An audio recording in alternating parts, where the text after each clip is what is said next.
గురుభ్యో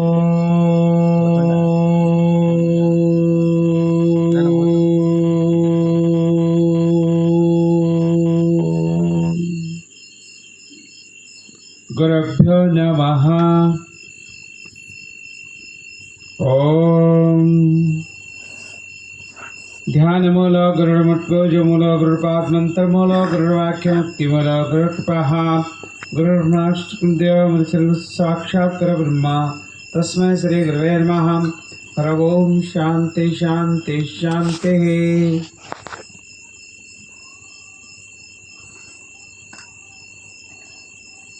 ఓం శ్రీ గురు పరబ్రహ్మణే నమః. ఓం శ్రీ గురు బసవ లింగాయ నమః. సృష్టికర్త సచ్చిదానంద నిత్య పరిపూర్ణమైనటువంటి సర్వశక్తుడు సర్వ విశ్వాత్ముడు అయినటువంటి విశ్వాత్ముడు విశ్వదేవుడు విశ్వనాథుడు సర్వ ఆత్మ చైతన్యవంతుడు సర్వజ్ఞుడు సర్వేశ్వరుడు అగు విశ్వాత్మని బట్టబయలు పరబ్రహ్మను మదిన స్మరించి విశేషంగా ఈరోజు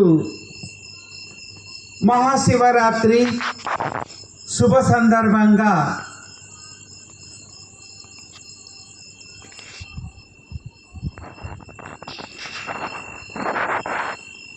మహాశివరాత్రి అనగా మహా అంటే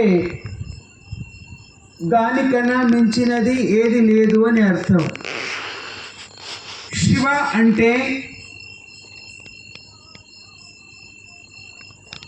సర్వ జగత్తును తనలోన ఉంచుకొని లేనట్టు ఉన్నది అని అర్థం. రాత్రి అంటే ఆ చైతన్యాత్మకం సర్వ చైతన్యంలో కలిసి తనలోన కలుపుకొని ఉండి లేనట్టు ఉన్నది. అలాంటి రాత్రి నిదర్శనం బ్రహ్మ విష్ణువులకు కనిపించిన దినమని, అది రాత్రి అని మనుషులకు కింపురుషులకు కిన్నెరులకు గరుడలకు మానవులకు దేవతలకు ఆ రోజు దర్శించినటువంటి దినమని, ఆ రాత్రి అని శివుని రాత్రి అని శివరాత్రి అని పిలువబడుతుంది. బ్రహ్మ విష్ణువులకు వాద వివాదం, నేను పెద్దగంటే నేను పెద్దగా, నేనే మాత్రం నీకు జన్మమునిచ్చినానని విష్ణు అంటే, లేదు నాకు 5 తలలుండును, నేనే అన్నిటికీ రాతకు కాతకు అన్నిటికీ నేను కర్తనని బ్రహ్మకు విష్ణుకు వాద వివాదాలు తగాదాలు నడుస్తున్న సందర్భములా ఆ ఒక్క యోగ ధ్యానంలో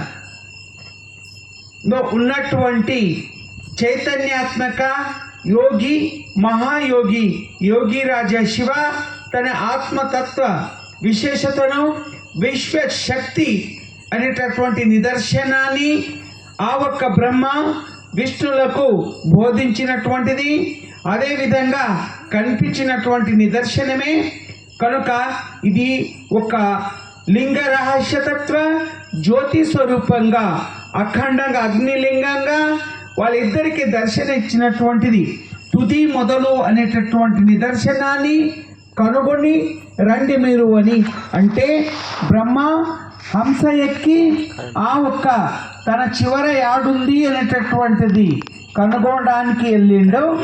విష్ణు తన ఒక గరుడాన్ని ఎక్కి తన ఒక భూమి పాతాళానికి ప్రయాణమయ్యే సందర్భంలో విష్ణు తాను ఈ ఒక పాతాళాన్ని పాదాలను నేను కనుగొనలేను అని అలసి ఈ యొక్క భూలోకానికి పాతాళం ఇడిసి వస్తాడు.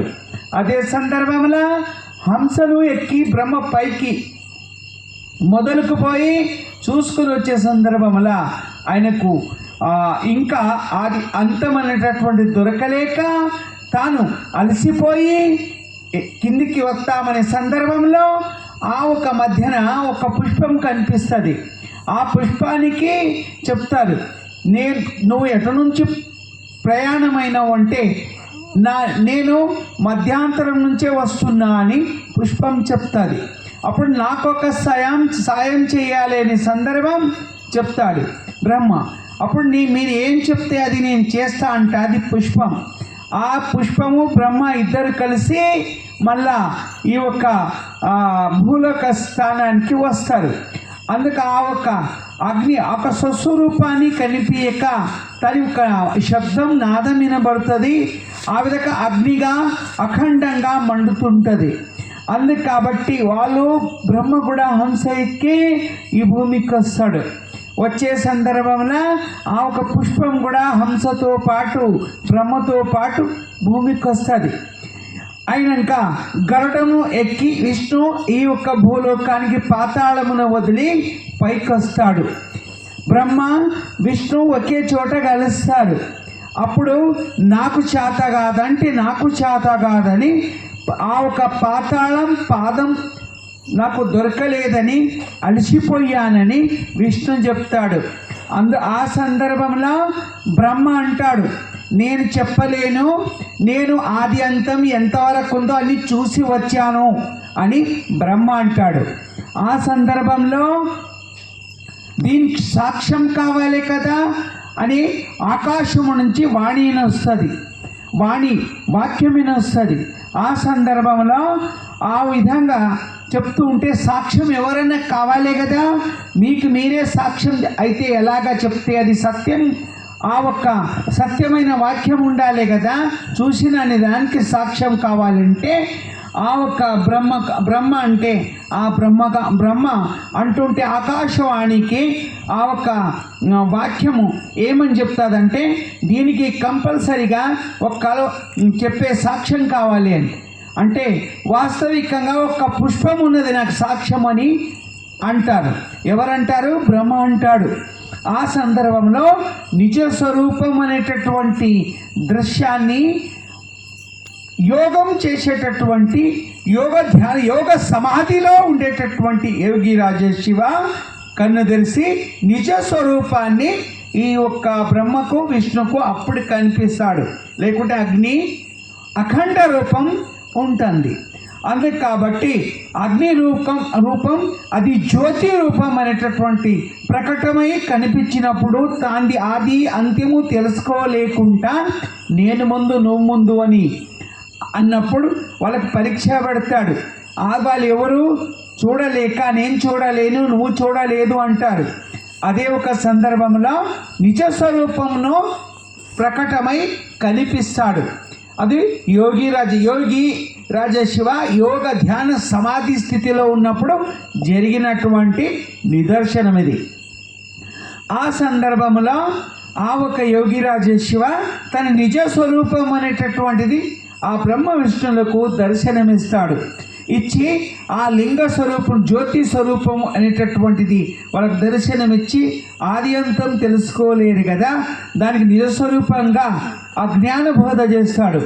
అందుకు నిజ స్వరూపాన్ని ఆ ఒక ముకుటమును బ్రహ్మాండం కన్నా అటు నీ యొక్క ముకుటం నీవు స్వస్వరూపం అది కనుక్కొని రాలేదు బ్రహ్మ.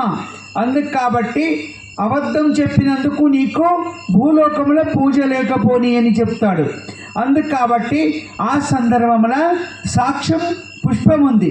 ఏం పుష్పం అది అంటే అది మొగలి పుష్పం. ఇది కేతకి అని పిలుస్తారు. దానికి ఏమని? కేతకి అని. కేతకి అంటే మొగలి పుష్పము అని. దానికి ఆ మొగలి పుష్పముకు సుగంధం సౌగంధికం అథవా దానికి కేతకి పుష్పం అంటారు. కేతకి పుష్పం అనగా వాస్తవికంగా దానిలో ఆ పుష్పము దగ్గర ఉండేటి నాగులు ఉంటాయి. కాలనాగులు. అది గోధుమ నాగులు, కాలనాగులు, నల్ల నాగులు అని ఉంటాయి. ఆ నాగులు అంటే నాగసర్పాలు అని అర్థం. ఆ పూల చెట్టు మీద, పూల మీద అంతా నాగులే ఉంటాయి. దానికి కేతకి అని పిలవబడుతుంది.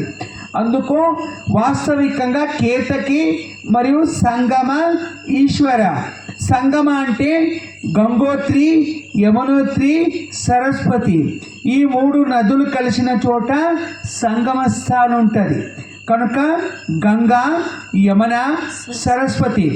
గంగా నది హిమాచల్ ప్రదేశ్ నుండి ప్రారంభమవుతుంది.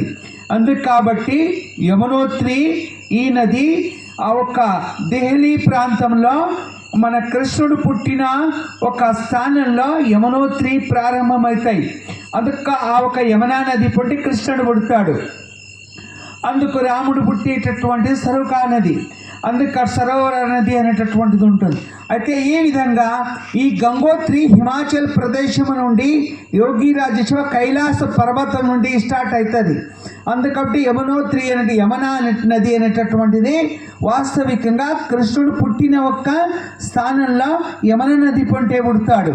అదేవిధంగా ఇవి 2 నదులు కలిసిన చోట ఇది సంగమ. ఇంకా సరస్వతి నది కనిపించకుండా అంతర్వాహినిగా 3 ఒక చోట కలుస్తాయి. ఆ ఒక్క నది ఒక తత్వ విశేషతయే ఇది మహాకుంభ మేళ అనేటటువంటిది ఈ రోజుకు 12 గంటలకు లాస్ట్ అవుతుంది. అందుకు కాబట్టి ఇది 12 సంవత్సరాలకు ఒక కుంభమేళ అని అవుతుంది. కుంభ అంటే రేచక అంటే సూర్యనాడి, కుంభ రేచక అంటే సూర్యనాడు సూర్యుడు. మరి కుంభ అంటే ఆ ఒక సూర్యుడు ఒకే చోట ప్రకాశింపచేయడం, ఆ ప్రకాశింపచేసి కుంపించి సర్వం అనేటటువంటి నదీ నదములకు ప్రకాశింపజేసి అవన్నీ కలుషితమై మళ్ళా రిటర్న్గా చల్లదనం ఈ వాయులో కలిసి అందరికీ, మానవులందరికీ, జీవ జంతు ప్రాణికోటికి వ్యాపింపజేయడం ఇది చంద్రనాడి. కనుక ఇది గంగోత్రి, ఇది యమునోత్రి. తర్వాత సరస్వతి, గంగా, యమున, సరస్వతి. కుంభ, కుంభ అంటే ఒకే చోట కలిసిన చోట 3 కుంభ అని పిలువబడుతుంది. గంగా, యమున, సరస్వతి. గంగా అంటే కుడి నేత్రం, ఈ కుడి ముక్కు నుంచి పోయే వాయువు. ఇక యమునోత్రి అనేటటువంటిది బయటికి వచ్చేటటువంటి సూర్య నాడి. మరి సరస్వతి అంటే లోపట కుంపించి వ్యాప్తం చల్లజేసినట్టు చిలికిస్తామో అది చిలికించి ప్రభారం చేసేటటువంటి కలుషితం చేసేటటువంటిది అంత ఒక్క చోట ఇది సరోజంగా సరస్వతి. అందుకే ఈ 3 చోట ఉన్న చోట కలిసి స్నానము చేస్తే గంగ, యమున, సరస్వతిల మధ్యన స్నానము చేసితే లింగ రూపము తానేరా. గంగ, యమున మధ్యన సరస్వతిలో స్నానం చేస్తే లింగ రూపం తానేరా. ఇది లోపట మాట. బయట మాట గంగా, యమున, సరస్వతి. అది నదులు భౌతికంగా కనిపించే గంగా. అయితే ఆ భౌతిక కనిపించేటటువంటి గంగా హిమాచల్ ప్రదేశం యోగిరాజా శివ తపస్సు యోగ ధ్యానములో ఉన్నటువంటిది. ఆ ఒక గంగా మొట్టమొదలుగా శివుని జటం మీద తాకిన తర్వాత మనుషులకు, దేవతలకు, ఆ ఒక నదీ నదములకు ప్రవాహమవుతుంది. అది కాశీకి వస్తుంది. ఆ నది శివుని జటకే ఫస్ట్ తలుగుతుంది. హిమాచల్ ప్రదేశ్ అది వాస్తవికంగా కైలాసగిరి పర్వతం. అటు నుండి అది డైరెక్ట్ యాడికి వస్తుంది ఈ నది అంటే కాశీకి వస్తుంది. అందుకు యమునోత్రి నది ఇది ఒక కృష్ణుడి జన్మించినటువంటి యమునా నది. అలాగనే ముందుకొచ్చినాక అంతర్వాహినిగా ఉండేటటువంటి సరస్వతి నది, అది కనిపించకుండా ఉంటుంది సరస్వతి నది. అది 3 కలిసిన చోట ఏమంటారంటే సంగమః. ఇక హరిద్వార్ కానీ ఈ యొక్క కాశీ కానీ ఇంకా వేరే వేరే ప్రాంతాల్లో అవుతుంది కదా, ఇది ఒక కుంభ మేళ. అయితే ఇప్పుడు ఈ నదిల 3 కలిసింది ఏముంది కదా, ఇది ప్రయాగరాజ్ అనేది పేరు పెట్టింది. దీనివల్ల దీనికి ఏమంటారంటే మహాకుంభ మేళ. మహాకుంభ మేళ అంటే అర్థం ఏంటి అంటే ఇవి అన్నీ ఒక్క 12 సంవత్సరాలకు ఒక్కసారి ఇవి కుంభమేళ అవుతుంది. దీనికి ఏమంటారంటే మహాకుంభమేళ అంటే 100 44 సంవత్సరాలకు ఒక్కసారి మహాకుంభమేళ. అంటే దీనికి మాత్రం ఎవరికి అంటారో ఎవరు చేస్తారంటే ఇది అంతరంగంలో చేసుకునేటటువంటి యోగ కుంభమేళ. రేచక, పూర్వక, కుంభక, సూర్యనాడి, చంద్రనాడి మరియు సరస్వతి. ఈ ఒక్క ఇడ, పింగళ, సుషుమ్న మరియు గంగా, యమున, సరస్వతి. ఇది అంతరంగంలో యోగ రహస్యం మాట. అలాంటి యోగ రహస్యం విషయం, ఆ యోగ రహస్యాన్ని చేసి రేచక, పూర్వక, కుంభక ఆ ఒక యోగమును చేసి ఆ గాలిలో వాళ్ళ యొక్క చల్లదనం యోగ శక్తిని ఈ జగత్తుకు ప్రహారం చేసేటటువంటిది, జగత్తుకు విడుదల చేసేటటువంటి ఆ యోగిల మహాత్ముల ఆ ఒక్క తత్వ విశేషత శక్తి విడుదల చేసేటటువంటి తత్వ విషయమే మహాశివరాత్రి. వాస్తవమైన శివరాత్రి, యోగి శివరాత్రి, యోగిరాజ శివరాత్రి, శివుని శివరాత్రి, యోగిరాజ శివరాత్రి. కనుక మహాకుంభమేళ అంటే రేచక, పూర్వక, కుంభక. రేచక అంటే బయట నుంచి తీసుకునే గాలి, లోపల పోయిన తర్వాత కుంభించడం, తర్వాత అది పూర్వక బయటికి వదలడం. దీనికి రేచక, పూర్వక, కుంభక అనేది దీనికి మహాకుంభమేళ అంటే అర్థం ఏంటి అంటే యోగ రహస్యమును చేసి కుంభించడం. ఈ విషయం అలాంటి ఒక మహాత్ముల నిదర్శనాల యోగ రహస్యం ఈ జగత్తుకు విడుదల చేసేటటువంటి దినము మహాకుంభ మేళ. అది ఉంటుంది ఒక్క సెకండ్. ఏంటి అంటే మహాకుంభమేళ అంటే అది ఉంటుంది 144 సంవత్సరములకు ఒకసారి వచ్చేది. అది ఉంటుంది ఒక్క సెకండ్ అంతే. అది ఉంటుంది ఒకే సెకండ్. ఆ సెకండ్లనే ఈ అన్ని దిశలకు వ్యాపింపజేసేటటువంటిది. అలాంటి ఒక్క యోగి మహాత్ములు యోగిలు అలాంటి ప్లేస్లలో వాళ్ళు మాత్రం ఆ సంగమ స్థానంలో స్నానం చేస్తే లింగరూపం వాళ్ళు ఆ సంగమంలో స్నానం చేసిన వాళ్ళు. అయితే అలాంటి సత్పురుషుల మహాత్ములు సాధించినటువంటి వాళ్ళు ఆ సంగమ స్థానంలో స్నానం చేసిన వాళ్ళు అలాంటి గంగా, యమున, సరస్వతి అనేది వాళ్ళ పాదాలను తాకి ఆ నీళ్ళు ఒక్కచోట కలిసిన చోట అలాంటి మహాత్ముల దృష్టి పడితే అలాంటి దృష్టి పడిన చోట మనుషులు, గంధర్వులు, కిన్పురుషులు, కిన్నెరులు వీళ్ళందరూ కూడా మొట్టమొదటి ఒక్క సెకండ్లనే వాళ్ళు ఆ చోటుకు వచ్చేసి వాళ్ళ దృష్టి పెట్టేసి ఒక్క సెకండ్లని వచ్చేసి వెళ్ళిపోతారు. తర్వాత ఇది దేవతలది, తర్వాత మానవులది, ఋషులది, మానవులది, ఇక తాత్కాలిక జనులది ఉంటుంది అన్నమాట. అందుకు ఒక్క సెకండ్లనే అయిపోతుంది అది. తర్వాత మనం ఇన్ని దినాలు అది వాస్తవికంగా ఒక సెకండ్లో జరుగుతుంది కదా.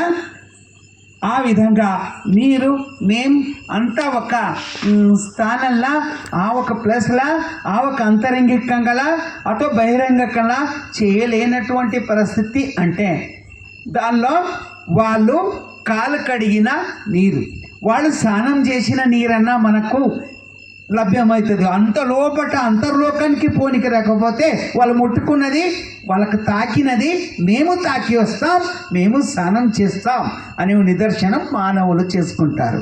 అందుకు యోగిలు, మహాత్ములు మొట్టమొదలుగా గంగా యోగి రాజా శివుని జటకు తాకే వస్తుంది. యా దేవుళ్ళకు అది లభ్యం కాదమే. అందుకు కాబట్టి జ్ఞాన గంగాధరుడు యోగ రహస్యం ఈ ఒక్క జలతత్వానికి తన వశములో ఉంచుకునేటటువంటి యోగి మహాత్ములు.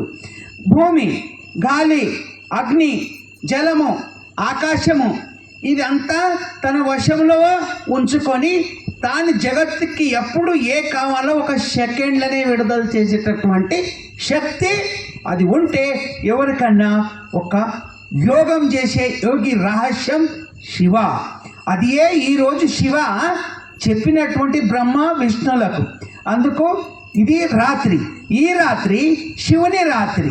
శివ రాత్రి, శివుని రాత్రి శివరాత్రి మానవులందరికీ నిదర్శనంగా పరంపరంగా తెలుసుకునేటి రాత్రి.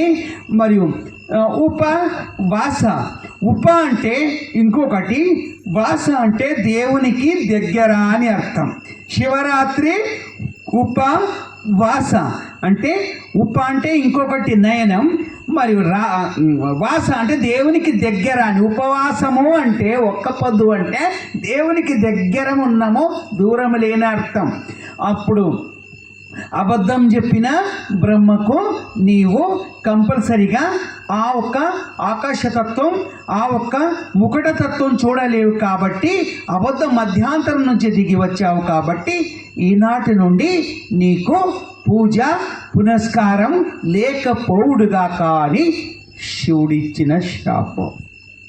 తర్వాత విష్ణుకు ఏమన్నాడంటే, నేను ఓడిపోయినను, కంపల్సరిగా నేను పాతాళం చూడలేను, నాకు తెలియదు, నేను ఎంతవరకు చూసినా ఇంకా అంత దొరకతలేదని అన్నందుకు ఎక్కడ పోయినా నన్ను పూజిస్తే నీకు పూజ ఉంటాయి అని వరం ఇచ్చింది. ఎవరికి? విష్ణుకు. విష్ణుతో పాటు లక్ష్మికి, ఆ దేవతలందరికీ ఇచ్చారు. అదేవిధంగా మళ్ళా ఇంకొక పుష్పంకు కూడా పూజకు వాడుకోకూడదు అని ఆ పుష్పానికి కూడా శాపం పెట్టిండు. అబద్ధాలు సాక్ష్యాలు నువ్వు కూడా మధ్యన వచ్చి బ్రహ్మకు సపోర్ట్ అయినావు, నీకు పూజకు రాకపోవుడుగాక, పూజకు రావుగాక అని. మొగులి పువ్వు, కేతకి పువ్వు, ఆ పువ్వు ఎవరు లింగానికి పెట్టారు, యా దేవతలకు పెట్టారు. అప్పుడు ఆ పుష్పము ఆ శివుని పాదాల మీద పడి ఏడుస్తూ ఉంటుంది. మా ఒక్క పుష్ప జాతిలో నేనొకటి, నన్ను మా ఒక్క పుష్పంకు మాకు పూజకు వద్దంటే మమ్మల్ని పుట్టించింది కారణమేమో శివ అని కాలు మీద పడి ఏడుస్తుంది. నీవు కాలు మీద పడకు, కానీ అబద్ధం చెప్పినందుకు దూరం వస్తున్నాడు, లేకుంటే పూజకు వచ్చేదానివి నువ్వు.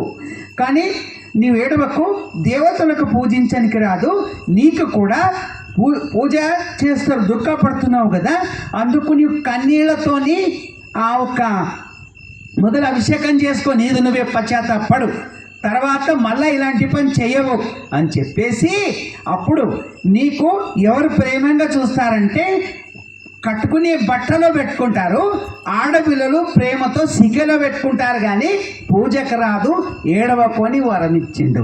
అంతేగాని లింగం మీద మూర్తుల మీద పెట్టి పూజ చెయ్యరా, లేదు నీకు ఆశీర్వాదం అన్నాడు. అందుకు కాబట్టి మొగులి పువ్వుకు ఎప్పుడు కూడా పూజకు పనికిరదు. ఒక్కొక్కటి ఇంత పెద్దగా ఉంటుంది అది మొగులి పువ్వు. దాని దగ్గర పాములే ఉంటాయి ఎప్పటికీ. అందుకు ఈ కేతకి అనేది అదే సంగమేశ్వర కేతకి అనేది జర్న నరసప్ప దగ్గర కూడా అవే ఉంటాయి. అందుకు కాబట్టి ఆ పుష్పాలకు వాడకం చేయరు. వాగు వంకలప్పుడు చాలా పుష్పాలు ఉంటాయి, అందుకని అవి పాములే ఉంటాయి. దానికి కొత్త బట్టలు వేస్తే గమ గమ గమ వాసన ఇప్పుడే కొట్టుకునేది వీళ్ళు, ఇప్పుడు అంతా ఓడాడ అవి అప్పుడు అవే పెట్టుకుంటారు పువ్వులు. అదేవిధంగా లాస్ట్కు అవి మడచి పువ్వులాగా చేసి పెట్టుకుంటారు. అది ఆడపిల్లలు తప్ప ఎవరు పెట్టుకోరు అవి. ఈ విధంగా ఆ రోజు నుండి ఆ ఒక్క విష్ణుకు పూజ అనేటిది నడుస్తుంది. లక్ష్మికి నారాయణకు పూజ ఉంటుంది. తర్వాత ఇక మిగతా అందరికీ ఉంటుంది, కానీ పుష్పంకు ఒక్కదానికి ఉంటుంది, బ్రహ్మకు పూజ ఉండదు. అది తక్కువ ఎక్కడో ఒక మట్టుకు. అయితే అది బ్రహ్మకు ఉంటాయి తలలు 5.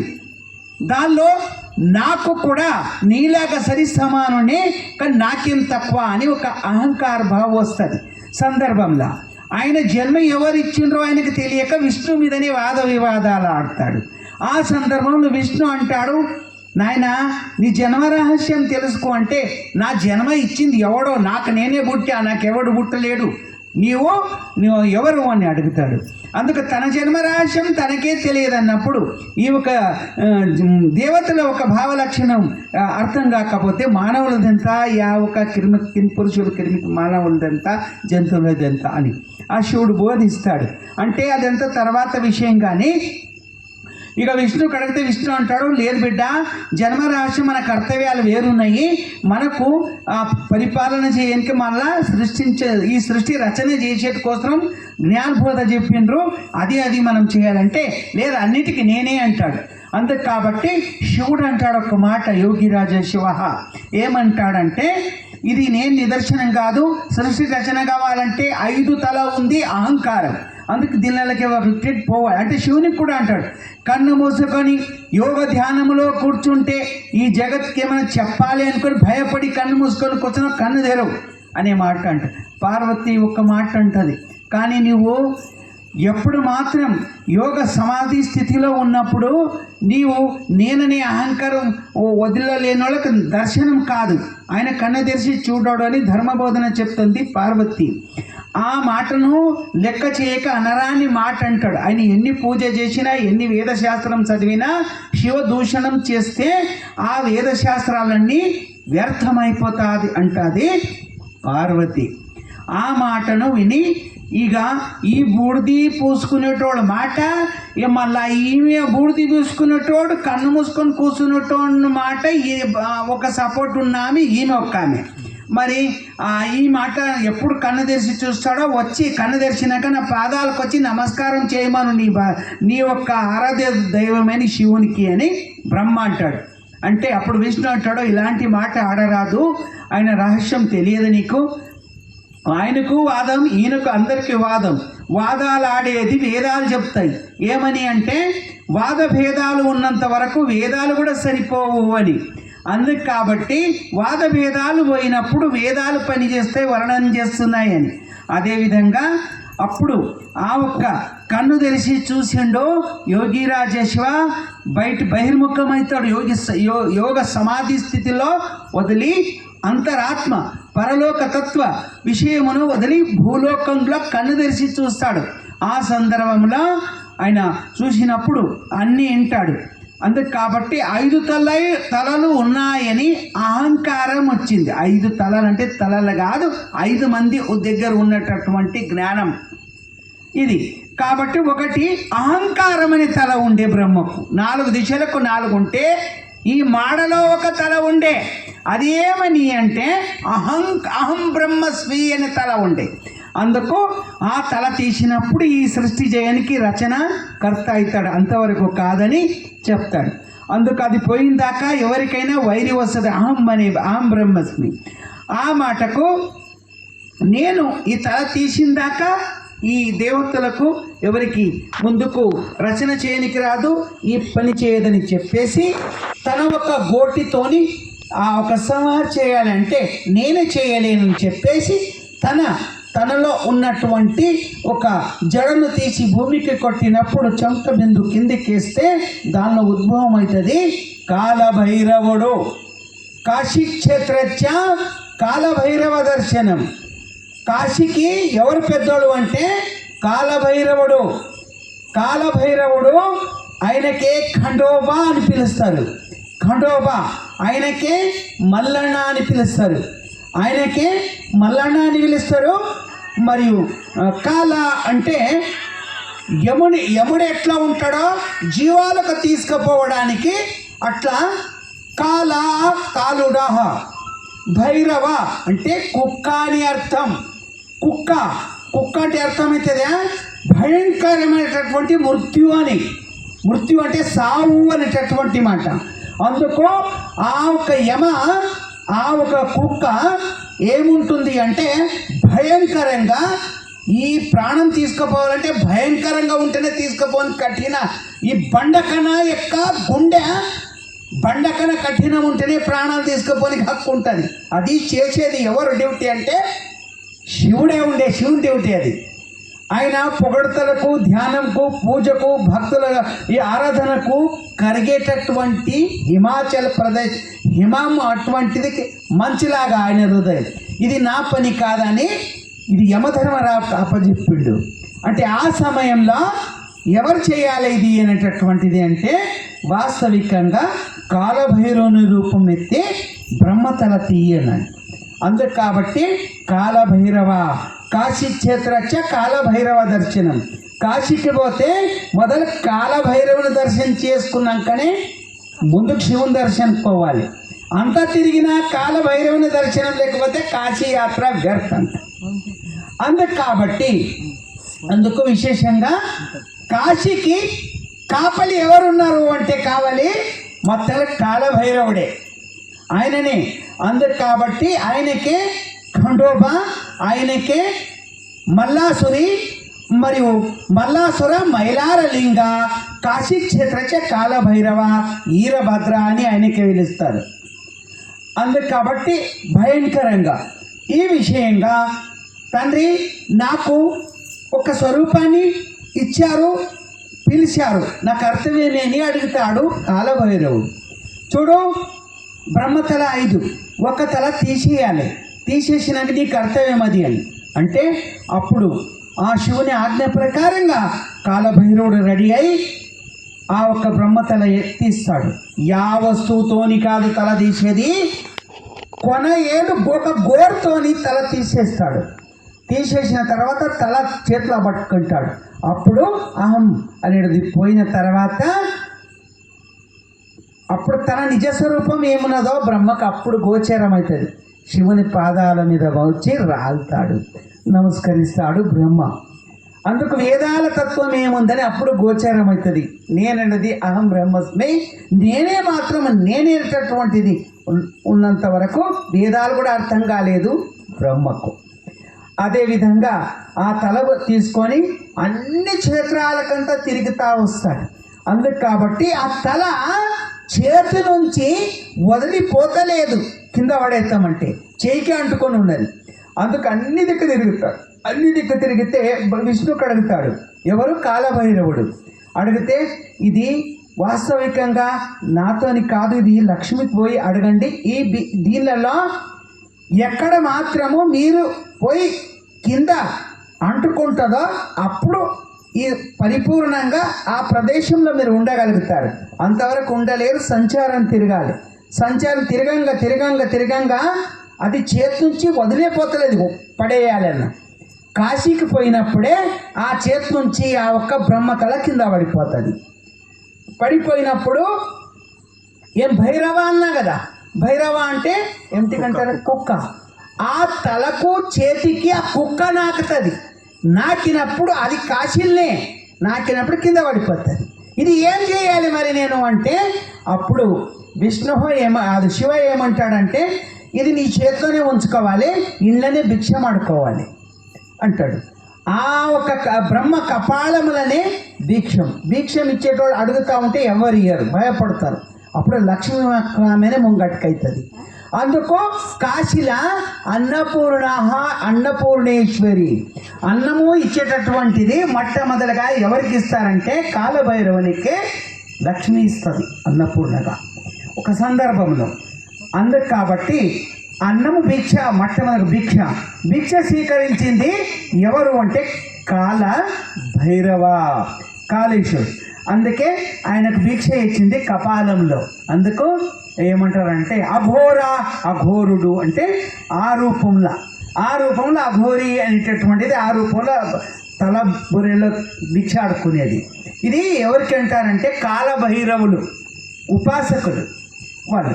అందుకు కాబట్టి దీనివల్ల ఋషులు, మహాత్ములు, యోగులు, కింపురుషులు, కిన్నెరులు అని దేవతలు ఉంటారు. దీనిలో ఒకటి అఘోరి అని కాలభైరవునికి సంబంధించి వాళ్ళకే పూజ చేస్తారు. ఎవరు? అఘోరీలు మొదలు ఋషులు, మునులు, దేవతలు వస్తారు. ఒక సెకండ్లోనే చెప్పిన కదా. తర్వాత అఘోరీలు వస్తారు. తర్వాత అఘోరీలు కొందరికి కనిపిస్తారు, కొందరికి కనిపించదు. ఇక దేవతలైతే, ఋషులైతే వాళ్ళైతే ఒక సెకండ్లోనే అయిపోతుంది. ఎవరు యా మానవుడు